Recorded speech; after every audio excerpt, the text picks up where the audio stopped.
अखबार बांटने वाली चुड़ैल। प्रवीण नींद में टेबल पर हाथ मारकर कुछ ढूंढता है, पर तभी उसका हाथ गरम गरम चाय से जल जाता है और वो चिल्लाकर उठ जाता है। मर गया मर गया मर गया।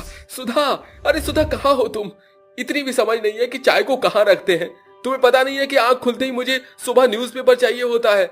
सॉरी, माफ कर दीजिए, वो न्यूज़पेपर आज टाइम से नहीं आया है, इसलिए मैंने सिर्फ चाय रख दी। चाय पसंद है, लेकिन सिर्फ न्यूज़पेपर के साथ। मुझे माफ कर दीजिए। ये बोलकर सुधा फ्रिज से बर्फ के टुकड़े प्रवीण के हाथों पर लगा देती है, जिससे उसे आराम मिलता है। इतने में डोर बेल बजती है और सुधा कहती है, लगता है न्यूज़पेपर वाला आ गया, मैं लेकर आती हूँ। नहीं, तुम रहने दो, मैं खुद ही ले आऊंगा। ये बोलकर जैसे ही प्रवीण बाहर जाकर न्यूज़पेपर उठाकर उसे पढ़ने के लिए खोलता है तो उसमें खून से लिखा होता है, आज तेरा आखिरी दिन भी खत्म हुआ, उल्टी गिनती शुरू कर दे क्योंकि मैं वापस आ गई हूँ। सुधा, नहीं, ऐसा नहीं हो सकता। ये पढ़कर प्रवीण डर कर न्यूज़पेपर को फाड़ देता है। नहीं, ऐसा नहीं हो सकता, कुछ नहीं होगा मुझे। प्रवीण सहम कर जमीन पर बैठा ही था कि एक औरत साइकिल चलाते हुए घंटी मारती है और एक अखबार प्रवीण की ओर फेंकती है। प्रवीण उस चुड़ैल को देखकर डर जाता है और डरते हुए उस अखबार को खोलता है। मैं वापस आ गई हूँ और तुझसे बदला लेकर ही रहूंगी। नहीं, ये सब झूठ है, मेरा वहम है। सुधा, अरे सुधा जल्दी आओ। क्या हुआ? आप इतनी आवाज क्यों लगा रहे हैं? और ये माथे पर पसीना? देखो इस अखबार में खून से क्या लिखा है। प्रवीण के कहने पर सुधा उस अखबार को पढ़ती है जिसमें नॉर्मली दैनिक समाचार लिखा हुआ था। कुछ भी तो नहीं लिखा, कोई खून वून नहीं है। आप पागल हो गए हैं क्या? जरूर कोई डरावना सपना देख रहे होंगे। जाइए, थोड़ी देर और सो जाइए। तुम सही कह रही हो। ये बोलकर प्रवीण सोने चला जाता है। आखिर प्रवीण उस अखबार को पढ़कर इतना क्यों डर गया? क्या कोई उसके साथ ये सब जानबूझकर कर रहा था, या सच में ही इस बात के पीछे कोई गहरी वजह थी? क्या साइकिल वाली औरत का प्रवीण से कोई नाता था? इन सब बातों को जानने के लिए कहानी में आगे बढ़ते हैं। कुछ देर बाद जैसे ही प्रवीण अपनी आंखें खोलता है तो उसके सामने वो साइकिल वाली चुड़ैल ही होती है, जो उसका भी झटके से गला पकड़कर कहती है, क्यों प्रवीण, नींद पूरी हुई या नहीं? चल, कोई बात नहीं, मैं वापस आ गई हूँ ना, तो मैं तुझे हमेशा के लिए सुला देती हूँ। फिर तेरी बीवी भी परेशान नहीं होगी। बेचारी को रोज अखबार जो देना पड़ता है तुझे, और तू उसे गालियाँ सुना देता है। मुझे छोड़ दो, अरे छोड़ दो, भगवान के लिए मुझे बख्श दो। मैं मरना नहीं चाहता। मरना तो मैं भी नहीं चाहती थी, लेकिन तूने अपने मन की ना। आज मुझे मौका मिला है तो तुझे जिंदा तो छोड़ नहीं सकती, इसीलिए अब मरने के लिए तैयार हो जा। ये कहते ही चुड़ैल प्रवीण को जान से मार डालती है, जिसके बाद उसकी बीवी बहुत रोती है। ऐसे ही वो चुड़ैल कबीर पाठक के घर के आगे साइकिल की घंटी बजाकर अखबार फेंकते हुए बोलती है, अखबार ले लो, ताजा अखबार ले लो, खबर पढ़ लो ताजा। आवाज सुनकर कबीर अखबार को जैसे ही पढ़ने के लिए खोलता है तो उसमें खून से लिखे शब्दों को डरते हुए पढ़ता है, तेरा कोठा भी पूरा हो चुका है, अब तुझे तेरे कर्मों की सजा जरूर मिलेगी। चंद पल की जिंदगी जितना जीना चाहता है जी ले, क्योंकि मैं वापस आ चुकी हूँ। राधिका। नहीं, राधिका वो नहीं आ सकती, उसे तो हमने ठिकाने लगा दिया था। और ये खून से लिखा हुआ अखबार यहाँ कैसे आया? कहीं वही तो ये देखकर नहीं गई, इसका मतलब वो यहीं कहीं है। कबीर ये बोलकर जैसे ही मुड़ता है तो उसके पीछे चुड़ैल राधिका को देखकर बेहद डर जाता है और अपने कदम पीछे करने लगता है। तभी चुड़ैल उसका कॉलर पकड़कर कहती है, सही बोला तू, मैं यही हूँ तेरे पास, पर तूने तो मुझे अभी तक याद भी नहीं किया। खैर, वैसे भी कोई अपने कर्म कांड को इतनी जल्दी भुला भी कैसे सकता है। चुड़ैल राधिका, देखो मुझसे दूर हटो, छोड़ो मुझे और चली जाओ यहाँ से। जाऊंगी, जरूर जाऊंगी, लेकिन तेरी जान लेकर जाऊंगी। तुझसे अपना बदला लेकर ही रहूंगी मैं, कबीर पाठक। देखो मुझे छोड़ दो, मेरी अभी बेटी हुई है, मुझे उसके साथ वक्त बिताना है। मैं मरना नहीं चाहता, मुझे माफ कर दो। मैंने जो तुम्हारे साथ किया उसके लिए मुझे माफ कर दो। वाह, कितनी आसानी से तूने बोल दिया, अब मुझे छोड़ दो। मुझे अपनी बेटी के साथ वक्त बिताना है। मेरा भी तो परिवार था, मुझे भी उनके साथ रहना था। मेरे बिना कैसे रो रहे होंगे वो, कैसे गुजारा चलाया होगा उन्होंने, ये सोचा तुमने? क्या तेरी माफी से वो सब चीज मैं भूल पाऊंगी? नहीं, बिल्कुल भी नहीं। हिसाब तो पूरा तब होगा जब मौत के बदले मौत दी जाएगी। ये कहते ही चुड़ैल उसके पेट में छुरा घोंपकर मार डालती है। मार डाला, इसे भी मार डाला। अब बस राकेश और समीर बचे हैं, उन्हें भी ठिकाने लगा दूं मैं, तभी मेरा इंतकाम पूरा होगा।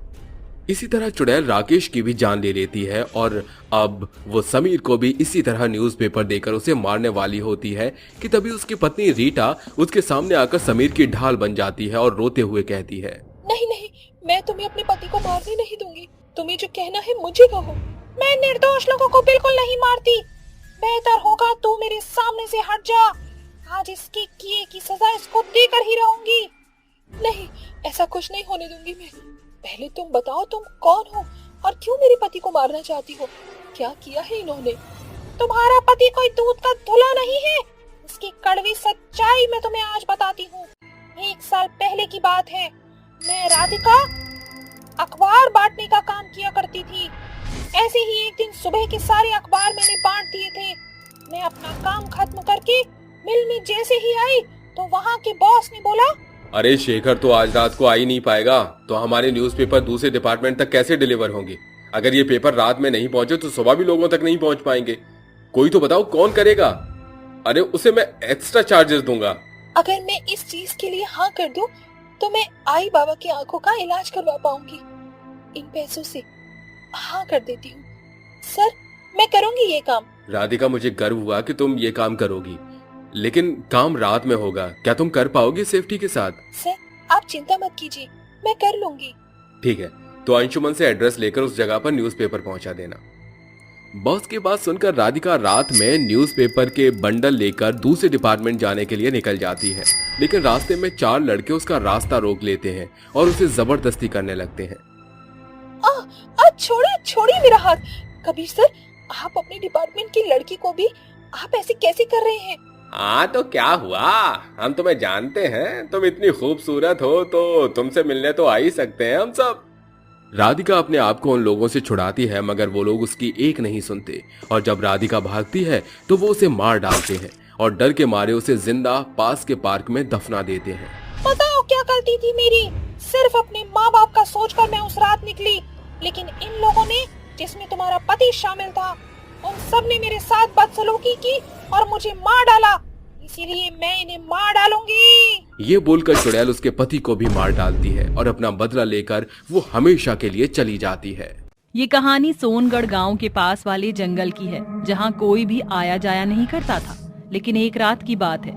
उस रात बहुत तेज हवा चल रही होती है और तभी उसी जंगल के एक पेड़ पर चुड़ैल आकर बैठती है और उदास होकर बोलती है, कितने दिनों से मैंने कोई शिकार नहीं किया और ना इंसानी खून पिया है। अब तो मुझे कमजोरी सी हो रही है। मुझे जल्दी से कोई ना कोई शिकार करना होगा जिससे मैं अपनी शक्तियों को बढ़ा सकूं। तभी उस जंगल में 2 लोग शराब पीने आते हैं। उन्हें देख चुड़ैल खुश हो जाती है और मन ही मन बोलती है, मैंने तो सुना था प्यासा कुएं के पास जाता है, लेकिन यहाँ देखो खुद कुआं प्यासे के पास आ गया है। वाह रे मेरी किस्मत, अब मैं इन्हें मारकर इनका ताजा ताजा खून पीऊंगी। उसी वक्त उनमें से एक आदमी बोलता है, दारू पीने के लिए कोई अच्छी सी जगह भी नहीं मिल रही है, चल इसी पेड़ के नीचे बैठ जाते हैं। इस बात से अनजान वो लोग उसी पेड़ के नीचे बैठ जाते हैं जिसके ऊपर चुड़ैल बैठी होती है और आपस में बात करने लगते हैं। यार वीरू, और बता काम धंधा कैसा चल रहा है और भाभी कैसी हैं? मत पूछ भाई, ज्यादा इमोशनल हो जाऊंगा। क्या मतलब भाई? तेरी इन बातों का मतलब क्या है भाई? कुछ नहीं यार, आजकल काम धंधा सही नहीं चल रहा और तेरी भाभी ने नाक में दम कर रखा है। तू परेशान मत हो भाई, घर घर की यही कहानी है। मेरा भी कुछ तेरे जैसा ही हाल है, इसलिए तो मैं पीना शुरू कर दिया हूँ। इतना बोलकर जय गाना गाना शुरू कर देता है। मुझे पीने का शौक नहीं, पीता हूँ गम भुलाने को। शांत हो जा भाई, चल हम अपने गम को बांटते हैं और मिलकर शराब पी। जिसके बाद वो दोनों शराब पीने लगते हैं। तभी उनके सामने चुड़ैल आ जाती है और हंसते हुए बोलती है, कितने समय से मैं तुम लोगों का इंतजार कर रही थी और आज तुम लोग आ गए। अब मैं तुम्हें मार कर तुम्हारा खून पीऊंगी और तुम अपने गमों से हमेशा हमेशा के लिए आजाद हो जाओगे। हमें छोड़ दो, मत मारो हमें, हमने तुम्हारा क्या बिगाड़ा है, जाने दो हमें यहाँ से। नहीं, मैं तुम्हें नहीं छोड़ सकती। तुम्हें छोड़ दिया तो मुझे भूखे रहना पड़ेगा। इतना बोलकर चुड़ैल उन दोनों को मारकर उनका खून पी जाती है। तभी उसकी नजर उनकी शराब की बोतल पर पड़ती है, जिसे देखकर वो बोलती है, अरे ये क्या भला है? शायद इसी को पीकर वो दोनों इंसान झूम रहे थे। चलो मैं भी इसे पीकर देखती हूँ। जिसके बाद चुड़ैल शराब को पी लेती है और नशे में झूमने लगती है। तभी वहाँ से दो इंसान शराब पीकर झूमते हुए बार की तरफ जा रहे होते हैं। इधर चला मैं उधर चला, जाने कहा मैं किधर अरे नाले में आकर कर गया, क्या तूने क्या किया। तभी चुड़ैल उन्हें जाते हुए देख उनका पीछा करने लगती है और उनके सामने आकर बोलती है, दारू पी के नुक्कड़ पे पेट तेरा किया रे, काली पीली 18 बोतल शराब भी तो पिया रे, ठंडियां है भर ली बहुत, अब करूंगी मैं तेरा शिकार। चुड़ैल को अपने सामने देखकर दोनों डर जाते हैं, लेकिन वरुण हिम्मत कर चुड़ैल से पूछता है, क्यों तू हमें मारना चाहते है चुड़ैल? 2 घूंट पिला दे साथियां, बाकी मेरे पे छोड़ दे। मैं कुछ समझा नहीं। मुझे इंसानी खून पीकर ताकत मिलती है, लेकिन अब इसके साथ ही मुझे शराब की भी लत लग गई है, इसलिए मुझे तुम्हारी शराब चाहिए। चुड़ैल की ये बात सुनकर सिद्धार्थ चुड़ैल से बोलता है, तू मेरी जान ले ले, लेकिन मैं तुझे अपनी शराब नहीं दूंगा। ठीक है, मैं तेरी जान भी ले लेती हूँ और तेरी शराब भी। इतना बोलकर चुड़ैल उन दोनों को मारकर उनकी शराब की बोतल उठाकर पी लेती है और पीने के बाद वो उस बार में चली जाती है, जहाँ चारों तरफ लोग और शराब की बोतलें होती हैं। ये सब देख चुड़ैल खुश हो जाती है और खुशी में गुनगुनाती है, शराब की बोतल जो मैंने देखी, शराबी मेरा दिल हो गया। जिसके बाद चुड़ैल बार के अंदर शराब की सभी बोतलों को हवा में उड़ाने लगती है और बोतलों को हवा में उड़ता देख सभी लोग हैरान हो जाते हैं और आपस में बात करते हैं, बड़ू, क्या तू भी वही देख रहा है जो अपन देख रहा हूँ?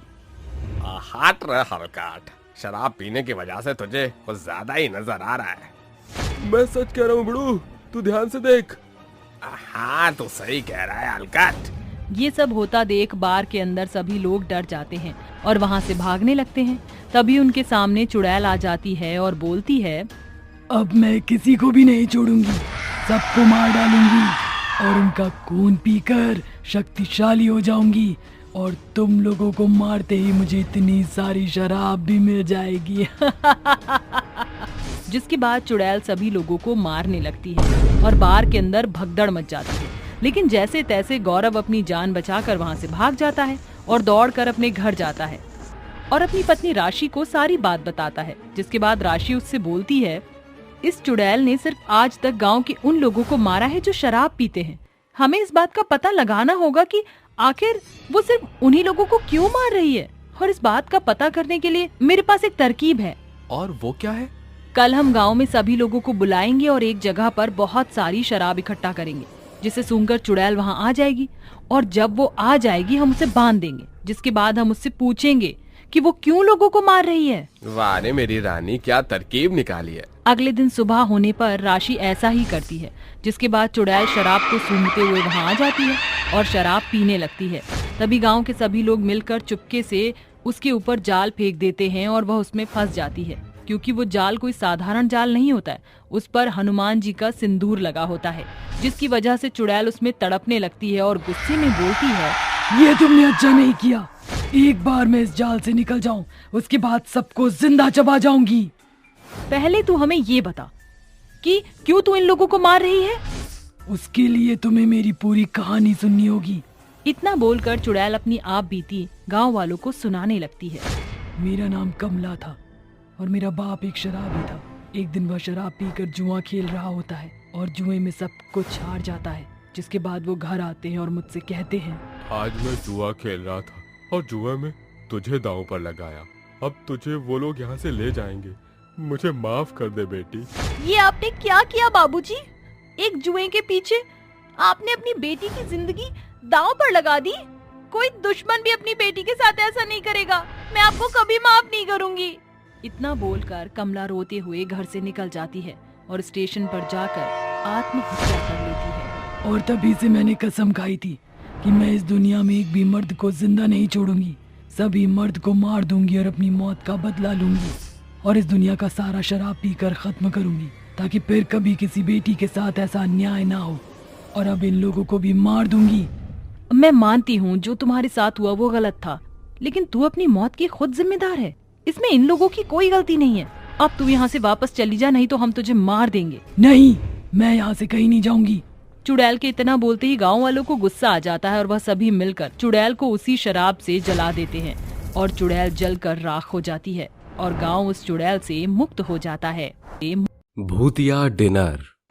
रात के समय रोहित, विराट, निशा नाइट आउट के लिए सुनसान सड़कों पर निकले थे। भूख लगने पर आगे जाकर एक पुराने से ढाबे पर रुकते हैं, जहां दो लोग हाथ ताप रहे थे। ये देखकर तीनों ढाबे पर पहुंच जाते हैं और कहते हैं, सुनिए, क्या हमें यहाँ कुछ खाने को मिल सकता है? हमें बहुत भूख लग रही है। हाँ हाँ, बिल्कुल आप आइए। आपको बहुत स्वादिष्ट खाना मिलेगा यहाँ पर। वैसे मुझसे सब्र नहीं हो रहा। क्या बता सकते हैं यहाँ क्या क्या मिलता है? हाँ, आप अंदर तो आइए, मैं आपको सारे मेन्यू बताता हूँ। तीनों उन दोनों की बात सुनकर ढाबे में चले जाते हैं और वो आदमी कमलेश कहता है, आप यहीं रुकिए, मैं तीनों के लिए बेस्ट खाना लेकर आता हूँ। अंदर वो औरत चंपा, जो कि एक चुड़ैल थी, वो एक बड़े से पतीले में एक करछी से उसे चलाकर कहती है, अजी देखिए तो, ये मुंडी और उंगलियों की सब्जी कितनी बढ़िया बनी है। क्या खुशबू आ रही है। आहा, जरा आप चखेंगे? चखाओ चखाओ। ये खाने के बाद वो डरावना भूत कहता है, वाह, स्वादिष्ट बनाया मेरी चंपा रानी चुड़ैल। अब ये खाना मैं उन्हें भी खिलाकर आता हूँ। अगर उन्होंने ये खाना नहीं खाया तो आप जानते हैं ना हमें क्या करना है। हाँ बिल्कुल, मेरी चंपा रानी, उनकी भी बोटियां बोटियां करके इसी तरह तुमसे सब्जी बनवाऊंगा। अरे भैया, कितनी देर में खाना लाओगे? यहाँ पेट में चूहे आतंक मचा रहे हैं, जरा जल्दी लाओ ना। हाँ जल्दी लाइए, बहुत तेज की भूख लगी है। वो इस तरह मियाँ बीवी इंसानी रूप में उनके सामने जाकर खाना परोसते हैं, जो कि एक प्लेट में खून, हड्डियां, कटा सिर और कटी उंगलियां होती हैं। उन्हें देखकर कमलेश कहता है, माफ कीजिए, आपको ज्यादा देर इंतजार करवाना पड़ा। आपका खाना यहाँ है, खाइए पेट भरकर। खून? ये क्या मजाक है? हमने खाना मांगा है और आप हमें ये कटा सिर, हड्डी, खून, पता नहीं क्या क्या लेकर आ रहे हैं। आपका दिमाग तो ठीक है? ये क्या बदतमीजी है, हम यहाँ खाना नहीं खा सकते। खाने में तो यही है और यही खाना भी पड़ेगा। अगर तुमने नहीं खाया तो भी तुम्हें जबरदस्ती ये खिलाकर ही रहेंगे, वरना मरने के लिए तैयार हो जाओ। भूत? अरे राम रे, ये तो हम किसी भूत और चुड़ैल के पास खाना खाने आ गए। ये दोनों तो भूत हैं। हाँ बिल्कुल सही पकड़े हैं, हम चुड़ैल और भूत हैं। और अब तो तुम्हें मरना ही पड़ेगा। अगर मरना नहीं चाहते हो तो चुपचाप ये खाना खत्म करो। पर ये तो इंसानी मांस है, हम इसे नहीं खा सकते। ये तुम्हारा खाना है, खाना नहीं खाओगे तो मरोगे। अब बताओ, खाओगे या मरोगे? भूत और चुड़ैल दोनों उनकी तरफ बढ़ते हैं और कटा सिर लेकर निशा के मुंह की तरफ करते हैं। वो डरकर उस कटे सिर को फेंक देती है, तभी रोते हुए कहती है, मुझे घर जाना है, मुझे मम्मी के पास जाना है। विराट, रोहित, कुछ करो, यहाँ से चलो। रवि चुड़ैल उसके बाल पकड़कर कहती है, तेरी इतनी हिम्मत, तूने इतने लजीज खाने को नीचे फेंक दिया, अब तुझे इसकी सजा मिलेगी। वो चुड़ैल ऐसा कहकर निशा को जबरदस्ती खून पिलाती है। तभी निशा फेंक देती है। यह देखकर चुड़ैल को गुस्सा आता है और वो 2-4 चांटे निशा के मारती है। ये देखकर विराट और रोहन चिल्लाने लगते हैं। तभी भूत दोनों को मारकर जबरदस्ती मांस हड्डी खिला देते हैं और मांस थूकने पर उन दोनों को जान से मार डालते हैं। अपने दोनों दोस्त को देखकर निशा बहुत रोती है। मार डाला तुम दोनों ने, मार डाला इनको।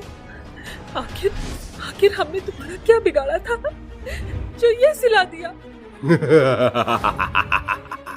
हमें मजा आता है तुम लोगों को परेशान करके। जो भी यहाँ आएगा उसे भूतिया डिनर तो करना ही पड़ेगा। तेरा रोना धोना और बर्दाश्त नहीं होता। तू भी अब अपने दोस्तों के पास पहुंच जा। ऐसा बोलकर वो चुड़ैल निशा को जमीन पर पटक पटक कर मार डालती है। अगले दिन भूत और चुड़ैल उनके ढाबे पर एक लड़का लड़की को आता देख ढाबे का भूतिया माहौल से रोमांटिक माहौल कर देता है, जिसे देखकर शुभम कहता है, अरे बेबी, मैं तुम्हें ऐसे ही डिनर पर ले जाना चाहता था और यहाँ तो पहले से ही सब किया कराया मिल गया। कैंडल लाइट, डिनर, डेकोरेशन, कितना सुंदर सजा रखा है ना। हाँ, तुमने बिल्कुल सही कहा। एक्सक्यूज मी आंटी, आप जल्दी से हम दोनों के लिए कुछ अच्छा सा खाने के लिए ले आइए। हाँ, जो भी आपके ढाबे का बेस्ट हो वो आप ले आइए। जी अभी लाया। ये लोग जानते नहीं है यहाँ का बेस्ट डिनर सिर्फ कटी मुंडी, हड्डियां, खून और शरीर के टुकड़े का है। चुड़ैल और भूत इसी तरह उनके सामने जाते हैं और जब वो भूतिया खाना कटे शेर, खून, उंगलियों को देखते हैं तो डर जाते हैं और कहते हैं, ये तो कटी मुंडी, खून और शरीर के टुकड़े हैं। आप मजाक कर रहे हैं ना हमारे साथ? चलिए अच्छा सा खाना लेकर आइए। हाँ प्लीज ले आइए। तुम दोनों ने ही कहा था इस ढाबे का जो बेस्ट खाना हो उसे लेकर आओ, तो मैं बस यही लेकर आया हूँ। ये कटी हुई मुंडी, लजीज खून वाली ये उंगलियां, ये पुरानी हड्डी, ये मांस के टुकड़े, अरे अरे इन्हें खाओ, यहाँ का स्पेशल है। ये बोलते ही वो भूत भी अपने असली रूप में आ जाता है और वहाँ का माहौल भी डरावना हो जाता है। दोनों ये देखकर बहुत डर जाते हैं और दरवाजे की तरफ भागते हैं कि दरवाजा बंद हो जाता है।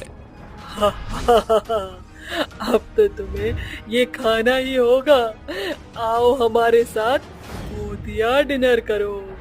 प्लीज प्लीज हमें छोड़ दो, हमें जाने दो, माफ कर दो हमें, हमसे गलती हो गई है जो हम यहाँ आ गए। हाँ प्लीज, हमें बख्श दो, जाने दो हमें। नहीं, अब हम तुम्हें ये सब खिलाकर ही रहेंगे। जैसे ही चुड़ैल और भूत दोनों को जबरदस्ती मांस और वो खून खिलाने पिलाने लगते हैं तो शुभम डर कर कहता है, देखो तुम्हारे जरूर साथ किसी ने गलत किया होगा, उसकी सजा हमें मत दो। मैं जानना चाहता हूँ तुम ऐसा हमेशा से तो नहीं होगे। ये बात सुनते ही वो भूत और चुड़ैल अपनी बीती बातों में चले जाते हैं, जहाँ वो इसी ढाबे में बावर्ची का काम करते थे। ऐसे ही एक दिन उनके पास 2 गुंडे जैसे दिखने वाले हाथ में बोरी लिए आकर कहते हैं, सुनो, ये बोरी थामो और इसमें कुछ जानवरों का मांस है, जरा उनका कीमा बनाकर लाओ, हम वही खाएंगे। जल्दी करो, तुम्हें पैसे देंगे, हमें ढाबे का खाना नहीं खाना। पैसों की बात सुनकर मालिक दोनों को उनके मांस का खाना बनाने को बोलता है। जैसे ही दोनों रसोई में जाकर उस बोरी को खोलते हैं तो देखते हैं उसमें इंसान के शरीर के टुकड़े हैं। तभी वो ये बोरी उन दोनों गुंडों को मुंह पर मारते हैं और कहते हैं, ये क्या बदतमीजी है, किसी जानवर के नहीं बल्कि इंसान के टुकड़े, और हम इसका खाना कैसे बना सकते हैं? हाँ, दोनों अभी इसी वक्त यहाँ से चले जाओ। खाना तो बनाना पड़ेगा ही, हम आदमखोर हैं और हम इंसान का मांस खाते हैं। दोनों उन आदमखोर की बात सुनकर मना कर देते हैं। तभी वो जबरदस्ती कर उन दोनों को मार डालता है, जिसके बाद चंपा और कमलेश चुड़ैल और भूत बन जाते हैं और कहते हैं, इसने हमें मार डाला, अब हम लोगों को मारकर उनके टुकड़े उनको ही खिलाएंगे। हाँ चंपा रानी, अब से ये ढाबा सबको भूतिया डिनर करवाएगा। इसी के बाद दोनों ने बीती बातों से बाहर आते हैं और कहते हैं, हमें माफ कर दो, हम तुम्हें नहीं मारेंगे, तुम यहाँ से जा सकते हो। चंपा, मुझे एहसास हो गया है, हमें मासूम लोगों को मारने की जगह उस दरिंदे को ही मारना चाहिए जिसने हमें मारा था। हाँ जी, आप सही कह रहे हैं। जाने अनजाने हम वही कर रहे थे जो हम मरते वक्त नहीं करना चाहते थे। ये बोलते ही दोनों उन आदमखोरों को ढूंढकर मार डालते हैं और अपना बदला पूरा करने के बाद इस दुनिया से मुक्त हो जाते हैं। कब्रिस्तान की चुड़ैल। प्रीति अपनी माँ शीतल के साथ मॉल गई थी। वहां बहुत सुंदर सुंदर ड्रेसेस और खिलौने थे। तभी एक गुलाबी फ्रॉक देखकर प्रीति कहती है, मम्मा देखो ना सामने वो पिंक कलर की फ्रॉक, मुझे बहुत पसंद है, प्लीज दिला दो ना मम्मा। नहीं, मैं तुम्हें कुछ नहीं दिला सकती। खिलौना दिलाया है ना, कुछ नहीं खरीदना, अब घर चलो। मम्मा प्लीज दिला दो ना, चाहिए मुझे, चाहिए मम्मा, मुझे वो ड्रेस चाहिए। प्रीति रोना बंद करो, सब हमें ही देख रहे हैं, घर चलो चुपचाप। प्रीति जिद करना बंद नहीं करती और शीतल उसका हाथ पकड़कर मॉल से घर आ जाती है। अपने रूम में रोते हुए प्रीति कहती है, मम्मा कुछ नहीं दिलाते, मुझे हमेशा ही ऐसे कर दिया, बस मुझे फ्रॉक पसंद आता है ना, फ्रॉक दिलाती, आइसक्रीम चाहिए कि आइसक्रीम भी नहीं, मेरी बात ही नहीं मानती, हो सकता है मुझसे प्यार ही नहीं करती, मुझे नहीं रहना इस घर में, और मैं कहाँ जाऊँ। ऐसा बोलकर प्रीति सो जाती है। अगले दिन शीतल उसका मायूस चेहरा देखकर उसे आइसक्रीम देती है। खिलौना न दिलाने की वजह से प्रीति गुस्से में होती है और उस आइसक्रीम को फेंक देती है। तभी शीतल उसे मारने के लिए हाथ उठाती है, मगर फिर रुक जाती है। ये देखकर प्रीति अपने कमरे में रोने चली जाती है। कुछ देर बाद वो अपने पापा रविंदर को कॉल करके शीतल की शिकायत करती है, लेकिन शीतल उसे सब बता देती है। जिसके बाद रविंद्र अपनी बेटी को और डांटता है। इस बात से गुस्सा होकर प्रीति आधी रात के 2 बजे अपनी गुड़िया लेकर घर से निकल जाती है और खुद से कहती है, अब मुझे मम्मी पापा के साथ नहीं रहना, वो मुझे बहुत डांटते और प्यार तो बिल्कुल नहीं करते, मैं आऊंगी नहीं घर पर। चलते चलते वो एक कब्रिस्तान के पास पहुंच जाती है और कहती है, ये मैं कहाँ आ गई, यहाँ कोई भी नहीं है, कोई मुझे डांटेगा भी नहीं, यहीं खेलकर सो जाऊंगी। अरे वाह, ये कैसा बेंच है। प्रीति कब्र को बेंच समझकर वहीं लेट जाती है तो कभी अपनी डॉल से उसके साथ खेलने लगती है। तभी उसकी डॉल जमीन पर गिरकर कीचड़ से गंदी हो जाती है और वो बोलती है, ओफो, मेरी प्यारी गुड़िया तो खराब हो गई और उसे कैसे साफ करूं? मुझे पानी भी नहीं दिख रहा, अब मैं कैसे खेलूंगी इसके साथ?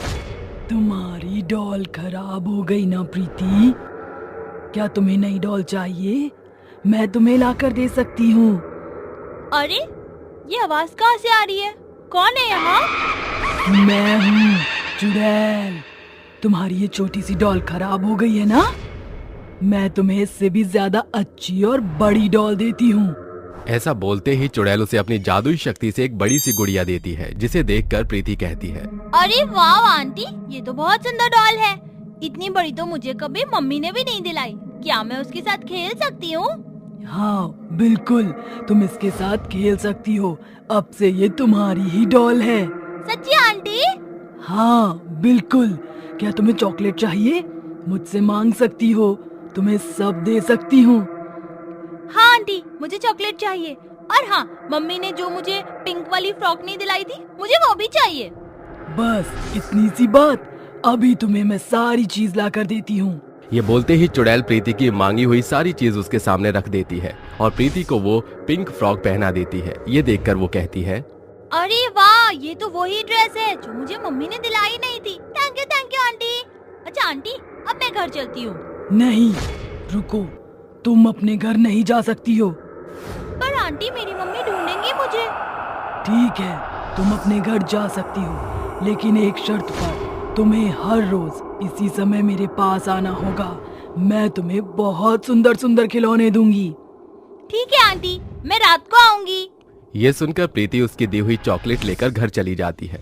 अगले दिन सुबह उसकी माँ देखती है तो बोलती है, प्रीति, ये तो वही फ्रॉक है जिसके लिए तू जिद कर रही थी। ये कहाँ से आई तुम्हारे पास? मैंने तो दिलाई नहीं तुम्हें। आपने तो दिलाई नहीं थी ना, तो पूछो भी मत। ये बोलकर वो छत पर चली जाती है। तभी चुड़ैल उड़ते हुए उसकी छत पर आ जाती है और कहती है, प्रीति आओ बेटा, मेरे साथ चलो, मैं तुम्हें आज भी बहुत अच्छी अच्छी चीजें खिलाऊंगी, तुम्हारे साथ खेलूंगी, हम बहुत मजे करेंगे। हाँ हाँ आंटी, मुझे आज भी आपके साथ खेलना है। मुझे चीज चाहिए, नई वाली।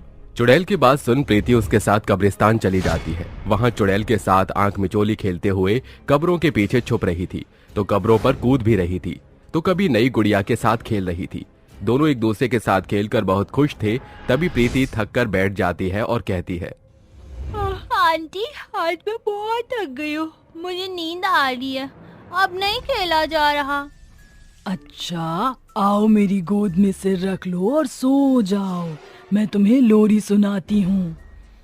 लोरी लोरी लोरी चंदनिया छुप जाना रे, क्षण भर को लुक जाना रे, बिटिया मेरी सो जाए।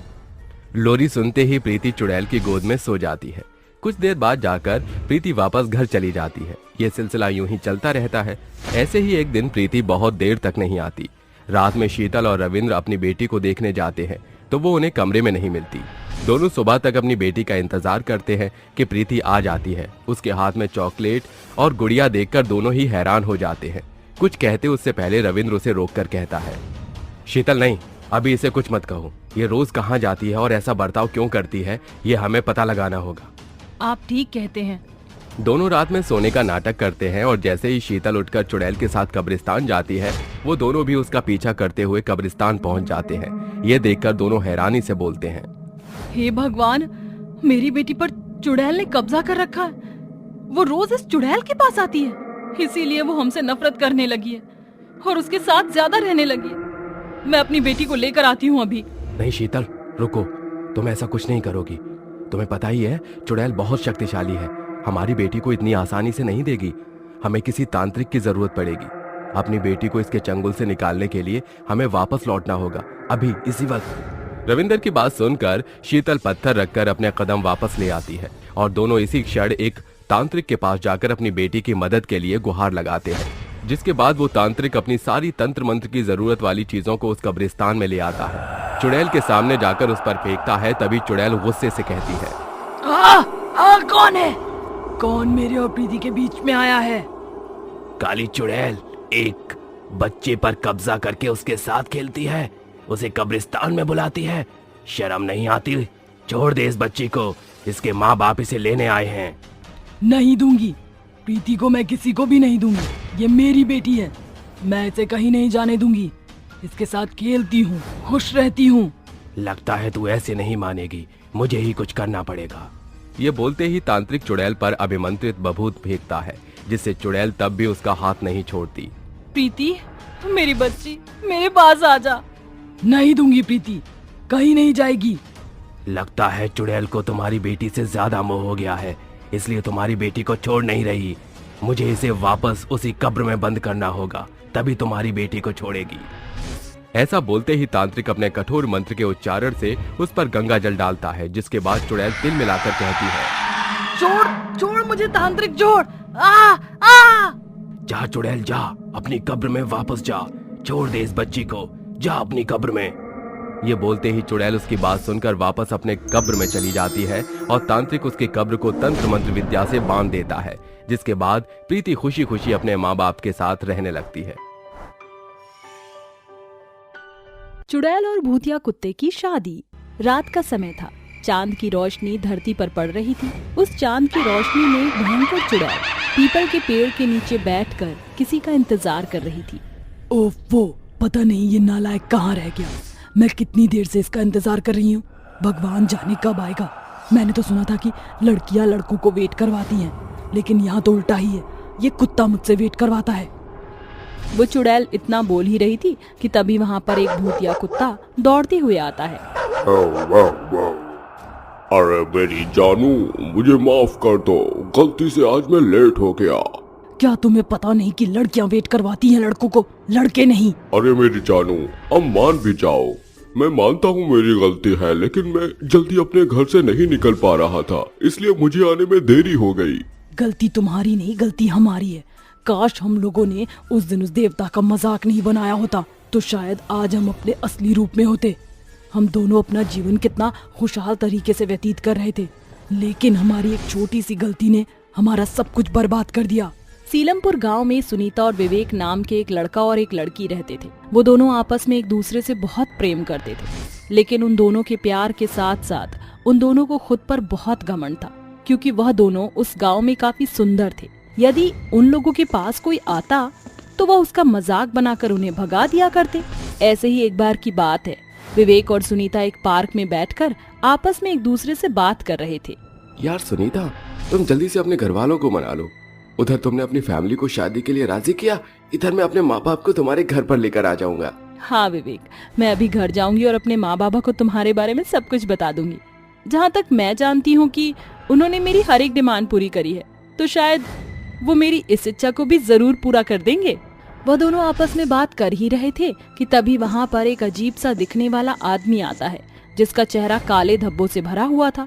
उसके हाथ पैर में अजीबो गरीब तरह के दाने हो रखे थे। अजीब सा दिखने वाला आदमी उन दोनों के पास आता है और उससे बोलता है, बेटा बेटी, तुम दोनों की जिंदगी सफल रहे, मुझे कुछ खाने के लिए दे दो, मैंने कई दिनों से खाना नहीं खाया।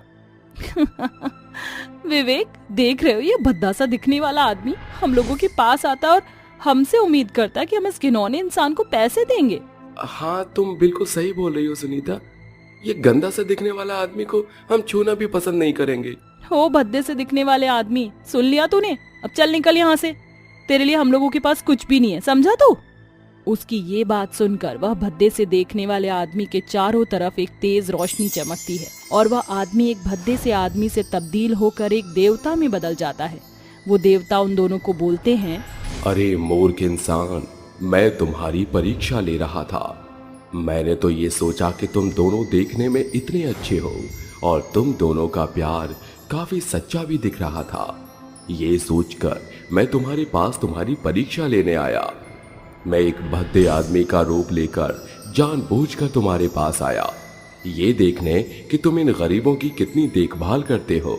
लेकिन तुम लोगों ने अपने प्यार और अपनी सुंदरता पर घमंड करके खुद के पैर पर कुल्हाड़ी मार दी। तुम लोग किसी गरीब का पेट नहीं भर सकते, इसलिए मैं तुम्हें श्राप देता हूँ।